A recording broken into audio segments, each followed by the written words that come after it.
Pennsylvania Democratic Senator John Fetterman and comedian Bill Maher got into a discussion on the differences between a, quote, old school liberal and a woke liberal. Let's take a listen. I think there's a big difference between an old school liberal and a woke person. You say progressive Democrat. How do you describe this? Yeah, no, I agree. It's like I've just say, and I've been saying that for years, actually. I said that, I didn't leave the label. It left me on that. Right. And that really, after it happened on October 7th, I was really knew that that whole progressive stack would be blasted apart, and there's not going to be any kind of way how the Democrats are going to be able to reply to that kind of, or respond to that kind of. And I really decided early on that I believe that was going to be the right side with Israel throughout all of that. And I knew that was going to be, Democrats would continue to peel away and kind of walk. Elon Musk responded to this clip, true. Pretty simple, I guess, their response, Jessica. I would say that Senator Fetterman has had a pretty big shift from when he was campaigning as a progressive. I believe he referred to himself as a progressive multiple times in the years leading up to his senatorial run. And then when he got into office, kind of took a different tact and has been a little bit more of a moderating force among the Democratic Party on key issues like immigration. He's obviously been very pro-Israel. Do you think that he intentionally duped voters, or did his own ideology change to some extent in the period between when he was elected and when he actually took office? I think some change happened there. We see a lot of changes in his personal life as well.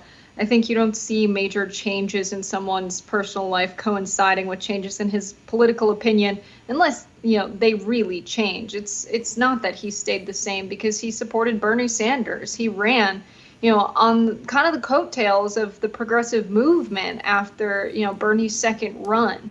And so for him to run for office as a progressive, get into public office in D.C., hanging out with lobbyists and the like, it changes a lot of people. They get in there, they start taking a lot of money from corporations, and they start becoming a puppet.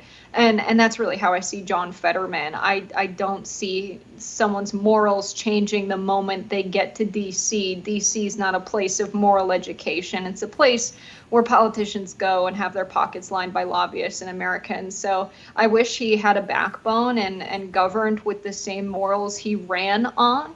I think the same voters that showed up for him the last time around will not be showing up for him this time around.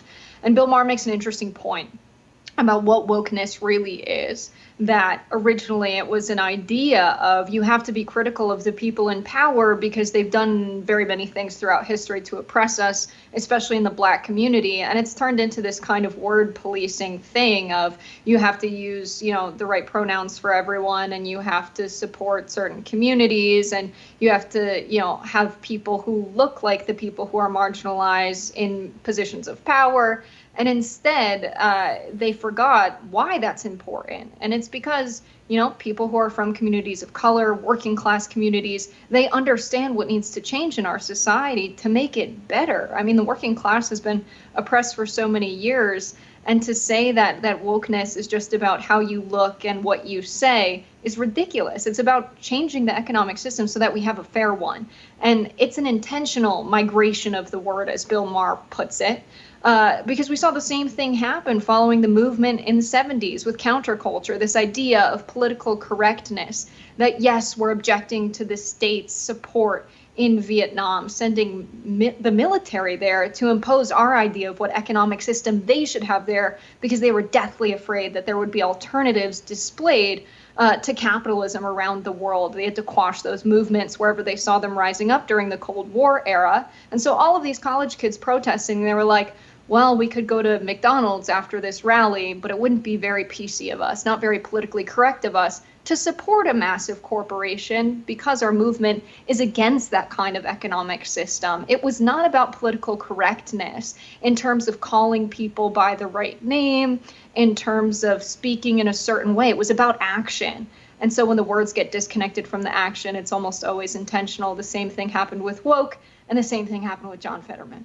Yeah, I think Bill Maher cuts at something kind of important, which is, as you put it, the way that woke has evolved over time, and it's come to mean this certain strand of progressivism on the left that really enacts strict purity tests for people within its ranks. And I really like Eric Kaufman's definition as well, which is woke is the making sacred of the marginalized according to race, gender, and sexuality. So it doesn't factor in sort of objective values like meritocracy, and it only confers status onto people based on whether or not they could be considered oppressed based on what race, gender, or sexuality that they have.